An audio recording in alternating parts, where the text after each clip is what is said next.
Hello everyone and welcome back to my channel. Hope you all are doing well. So इस video में हम अरुणाचल प्रदेश के दिल में बसे भालुकपोंग से दिरांग तक की एक इनक्रेडिबल जर्नी स्टार्ट कर रहे हैं। सो दोस्तों, ये रास्ता इतने स्टनिंग व्यूज एंड एक्सपीरियंसेस से भरा है, मुझे इस वीडियो को 2 पार्ट्स में स्प्लिट करना पड़ा। So please bear with me और चलिए इस फर्स्ट पार्ट में नेचिपू टनल की ओर अपनी इस रोमांचक यात्रा की शुरुआत करते हैं। So let's start. हमने अपनी जर्नी 29 दिसंबर 2024 को सुबह 9:46 AM अरुणाचल प्रदेश के बिल्कुल एज पे बसे एक छोटे और प्यारे से शहर भालुकपोंग से शुरू की। और पहाड़ों में चढ़ने से पहले सबसे ज़रूरी काम था हमारी बाइक्स की टैंक फुल कराना। सो उसके लिए हम लोग पेट्रोल पंप की ओर निकल पड़े।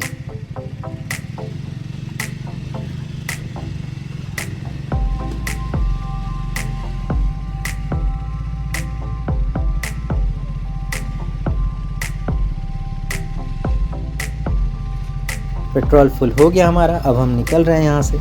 सो just to give you some context, हम एक दिन पहले यानी 28 दिसंबर को शाम करीब 4 बजे गुवाहाटी असम से एक लंबी राइड के बाद भालुकपोंग पहुँचे थे। भालुकपोंग को अरुणाचल का गेटवे भी कहा जाता है। यहाँ पहुँचने से ठीक पहले हमने नदी के किनारे पिकनिक के लिए एक बहुत ही शानदार जगह मिली थी। ये देखिए कुछ ज़बरदस्त तस्वीरें। ये है मेरी स्पीड 400, पूरी तरह से सामान से लदी हुई, पहाड़ों पर चढ़ने के लिए तैयार। अरे ये देखो, ये भाई साहब तो सनरूफ से बाहर निकल आए और उनकी टोपी उड़ गई। दोस्तों, इस तरफ प्लीज मत करना, चलती गाड़ी में सनरूफ से बाहर निकलना बहुत खतरनाक हो सकता है। एनीवे, चलिए हम तो इस खूबसूरती का मजा लेते हैं।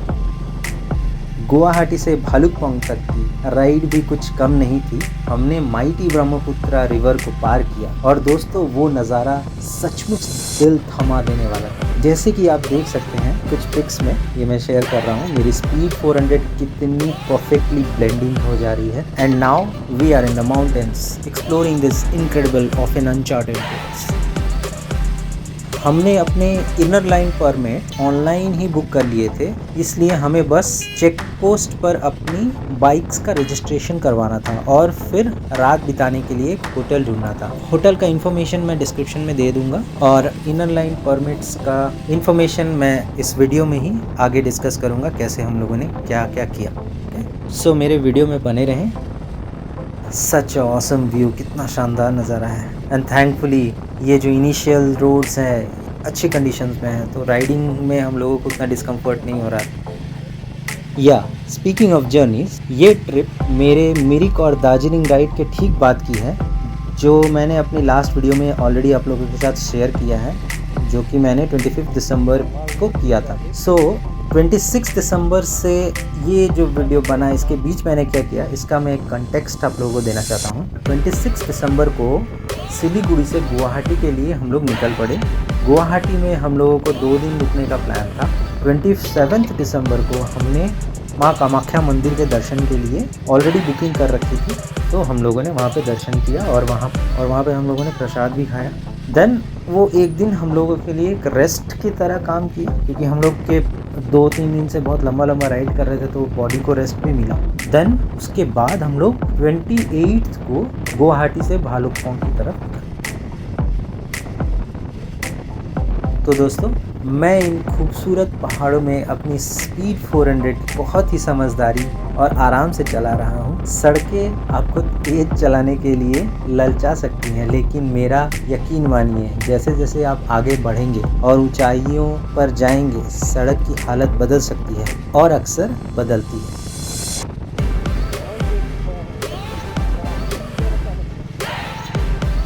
जैसा कि आप देख सकते हैं, अभी ये रोड कितना बढ़िया दिख रहा है, लेकिन जून 2023, जैसे कि आप इस पिक में देख सकते हैं, इस सड़क की हालत बहुत ही ख़राब थी। स्लैश मड पूरा भरा हुआ था, लैंडस्लाइड हुआ।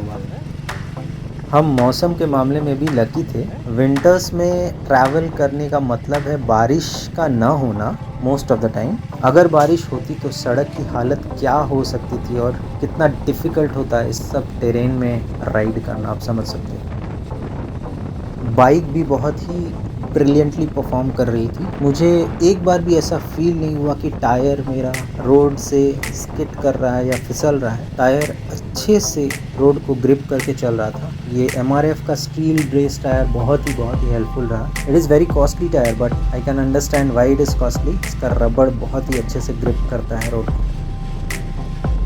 सो रिमेंबर, हम लोगों को परमिट लगी थी भालुकपोंग में एंटर करने के लिए। सो उस परमिट के बारे में अगर बात की जाए, सो अरुणाचल में आपको अगर एंट्री करना है तो ILP आपके पास होना मस्ट है। इसके अलावा अगर आप ट्रैवलर हो तो आप नहीं जा सकते, आपको ILP लगेगा ही।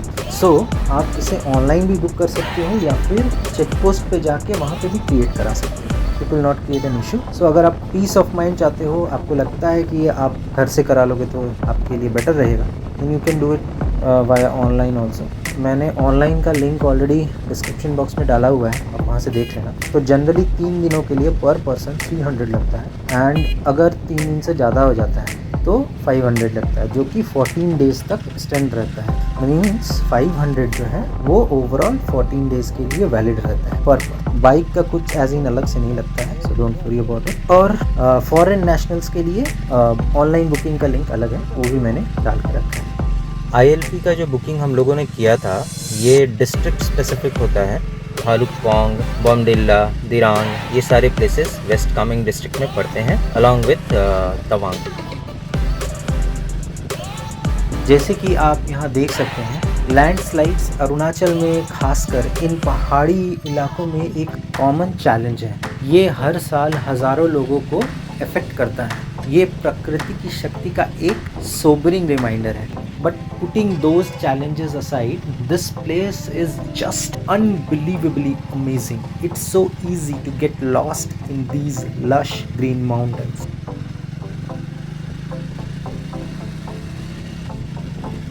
मैंने एक बात नोटिस की है कि अरुणाचल के हेयर पिन बेंड्स आमतौर पर काफ़ी स्मूथ होते हैं, बहुत ज़्यादा स्टिप नहीं होते हैं, जो कि राइडिंग के अनुभव को और भी बेहतर बना देता है।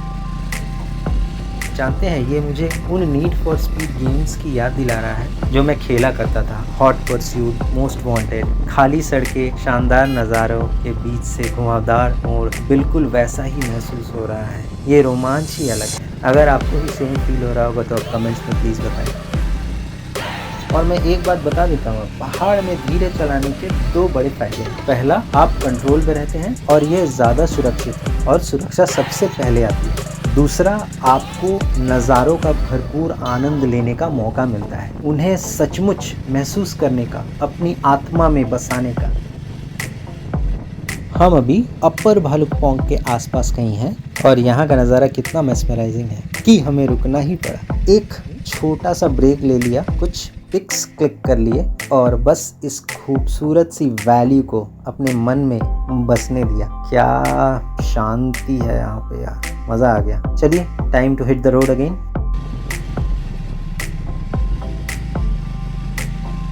दिरंग का रास्ता इतना ज़बरदस्त और इतना खूबसूरत है कि मेरा किसी भी फुटेज को काटने का मन ही नहीं कर रहा था, इसलिए मैंने इसे 2 भागों में बनाने का फैसला किया। लगभग हर रिकॉर्डिंग से थोड़ा थोड़ा हिस्सा रखते हुए मैंने ये वीडियो बनाया है। सो मुझे पूरी उम्मीद है कि आप इस वर्चुअल राइड का पूरा आनंद ले रहे हैं और maybe even planning your own visit soon. So अगर राइड के प्रिपरेशन एंड राइडिंग करते समय क्या क्या चीज़ ज़रूरत रहती है, अगर उसकी मैं बात करूँ तो सबसे पहला पॉइंट ये रहेगा कि you have to maintain your chain every day if you are doing a multi day ride. अगर आप बहुत दिन की जर्नी पे निकले हो तो आपको चेन ल्यूब करना ज़रूरी है एंड बहुत ज़रूरी है, नहीं तो ये आपके बाइक के परफॉर्मेंस पे बहुत बड़ा इम्पैक्ट डालता है। हम लोग क्या करते थे, हम लोग रोज़ रात में बाइक को ल्यूब करते थे, रोज़ रात में, सुबह में नहीं करते थे, क्योंकि ल्यूब करने के बाद एक सेटल टाइम होता है। जब ल्यूब लगाया जाता है तो वो सेटल होता है, इसीलिए सुबह हम लोग नहीं लगाते थे। क्यों? क्योंकि सेटलिंग टाइम देने से डिले हो जाएगा और हाथ मेसी हो जाएगा, बहुत कुछ करना पड़ेगा। तो सुबह हम लोग जब भी स्टार्ट करते थे अर्ली करते थे, तो इसीलिए टू अवॉइड दोज थिंग्स हम लोग रात में ही ल्यूब कर देते थे और सुबह में जस्ट अपना लगेज माउंट करके बस निकल पड़ते थे। You have to check your air pressure every day. जब भी आप राइड एंड कर रहे हो एयर प्रेशर ज़रूर चेक करो। अगर कम हुआ है तो भरो, अगर ज़्यादा हुआ है तो उसे कमा दो। इसीलिए आई वुड प्रेफर कि आप लोग एक पोर्टेबल एयर इन्फ्लेटर लेके रखो अपने पास। मैंने भी एक एयर इन्फ्लेटर लिया है, बहुत अच्छा है। मैं उस प्रोडक्ट का लिंक डिस्क्रिप्शन में डाल दे रहा हूँ, वहाँ से आप उसे चेकआउट कर सकते हो। थर्ड थिंग क्या है कि लगेज जो माउंट करते हैं सैडल बैग्स में, अगर आप उसे जो उसका डिफ़ॉल्ट जो टाइट करने वाला जो भी दिया रहता है उससे अगर टाइट करोगे तो ठीक है चलता है, लेकिन उसके बाद भी you need to put at least 2 bungee cord से उसे पूरा अच्छे से टाइट करके आपको रखना पड़ेगा, नहीं तो it will create an issue. और उसके ऊपर से जो एक रेन कवर मिलता है सैडल बैग में, अगर आपने खरीदा आपके साथ नहीं मिला है तो आप कोई नॉर्मल दुकान से ले सकते हो, आजकल तो आराम से मिलने लगा है। तो उसके ऊपर हमेशा रेन कवर लगा के चलना, इवन दो अगर रेन हो रहा है या नहीं हो रहा है कुछ भी है। इससे क्या है ना, आपके बैग का गंदा नहीं होगा, आपका बैग जो डस्ट ही है ये सब है उसमें लगेगा नहीं, वो गंदा नहीं होगा। तो नेक्स्ट टाइम जब स्टार्ट करोगे अपना राइड तो आपको बैग साफ़ करने में वो टाइम वेस्ट नहीं करना होगा, ठीक है। So it will, trust me, it will save your time. उसके बाद अगर मैं बात करूँ fourth point, you have to keep you hydrated. जब भी आप ब्रेक लो पानी ज़रूर पियो। पानी पीने में अगर आप कंजूसी करते हो तो आपको क्रैम्प्स होने लगेंगे, सो इसका ध्यान ज़रूर रखना। Properly hydrate yourself while riding. Fifth point is always maintain lane discipline in mountains. Lane discipline ज़रूर फॉलो करिए। अगर आप नहीं करोगे तो आपकी आदत ख़राब हो जाएगी, आप रैश ड्राइविंग करोगे and it will create a major problem for you.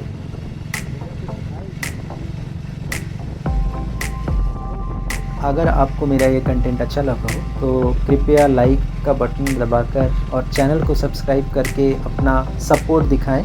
ये मुझे इस तरह के और कंटेंट बनाने के लिए प्रोत्साहित करता है। फूड में वहाँ पे आपको ज़्यादातर मैगी मिलेगा, चाउमीन मिलेगा, फ्राइड राइस एंड यही सब। थुक्पा वहाँ का स्पेशलिटी है, थुक्पा ज़्यादा फेमस है वहाँ पे मैंने देखा। एंड वहाँ पे आपको पॉर्क एंड बीफ बहुत कॉमन है, तो आपको बहुत अच्छे से कम्युनिकेट करके आपको खाना पड़ेगा। ये सब खाने के मामले में आपको थोड़ा केयरफुल रहना होगा।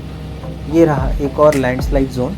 ऐसी स्थिति जो आप अभी देख रहे हो, सबसे अच्छा यही होता है कि आप रुके, स्थिति का जायज़ा लें, अगर ज़रूरत हो तो दूसरे को पहले जाने दें और फिर सावधानी से आगे बढ़ें।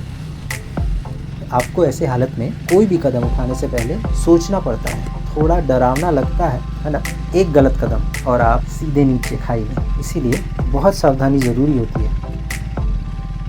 आप लोग को यहाँ तो एकदम मस्ट आना ही चाहिए। अगर आप नहीं आए हो अरुणाचल, यहाँ का ब्यूटी आप देख रहे हो। ये अभी दिसंबर का महीना है और यहाँ पे इतनी ग्रीनरी है, समझ रहे हो आप। यहाँ पे मतलब मैंने देखा है कि अगर दिसंबर में आप अगर मेघालय ये सब भी जाते हो तो वहाँ पे वैसा ग्रीनरी देखने को नहीं मिलता है। जबकि मेघालय बहुत ही रेनफॉल होता है वहाँ पे बहुत ज़्यादा, तो वहाँ पे रेनफॉल के समय बहुत गजब की ग्रीनरी रहती है। बट यहाँ पे दिसंबर के समय जहाँ बारिश नहीं हो रही है फिर भी इतनी ग्रीनरी है, तो आप समझ ही सकते हो यहाँ का इकोसिस्टम कितना ज़बरदस्त है। अब आप देख सकते हैं कि how landscapes are changing now, जैसे जैसे हम दिरंग की तरफ और आगे बढ़ते जा रहे हैं। वाह यार, ये मोड़ तो कमाल के है। मैं तो जैसे भूल ही गया कि मैं बाइक चला रहा हूँ, जैसे कि मैं इस रोड पे ग्लाइड कर रहा हूँ, साथ में ये माउंटेन्स का नज़ारा और खाली सड़कें, क्या ज़बरदस्त। सचमुच once in a lifetime experience है, ये सबको ज़रूर करना चाहिए।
Right now we are passing through a small village called Sessa. ऐसे छोटे छोटे विलेजेस हमें रास्ते में बहुत सारे मिले।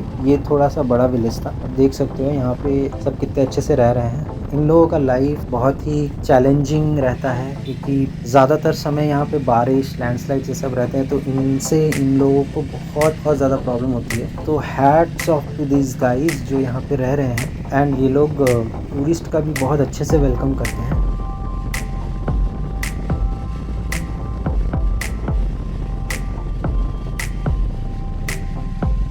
वाह यार, बॉर्डर रोड ऑर्गेनाइजेशन यानी BRO को दिल से सलाम है। उन्होंने इस चैलेंजिंग टेरेन में इन सड़कों को बनाए रखने का इनक्रेडिबल काम किया है। उनकी मेहनत के बिना ये बाइक ट्रैवल शायद संभव न होती। Hats off to BRO। जय हिंद।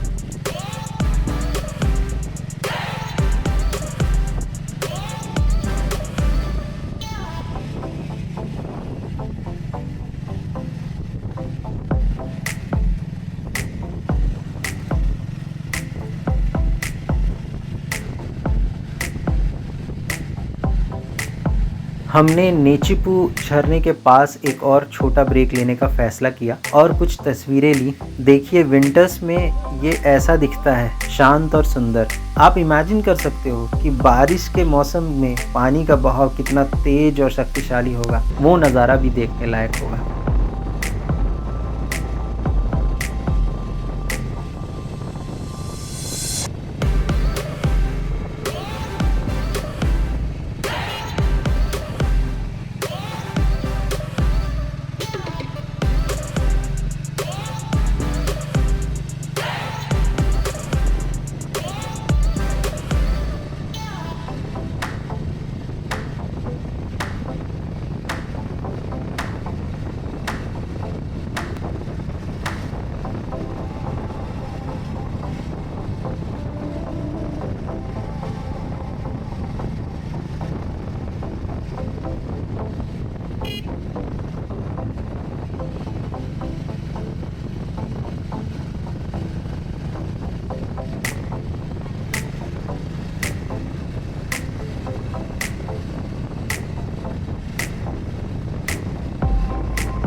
और ये आ गई नेचिपू टनल। दोस्तों, ये पहली बार है जब मैं अपनी आँखों से देख रहा हूँ किसी टनल को। मैंने इसके इतने सारे वीडियोस देखे हैं, लेकिन अब मैं सचमुच इसके अंदर से गुजरने वाला हूँ, जो कि मेरे आने वाले पार्ट में आप देख पाओगे।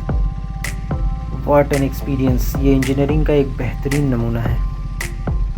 And reaching this tunnel marks the end of the first part of our Bhalukpong to Dirang journey. I'll see you all in the next video, जहां हम दिरांग की ओर इस रोमांचक यात्रा को कंटिन्यू रखेंगे। इस वीडियो में मेरे साथ बने रहने के लिए आपका बहुत बहुत धन्यवाद। अपना ख्याल रखें और जल्द ही मिलते हैं। See you guys.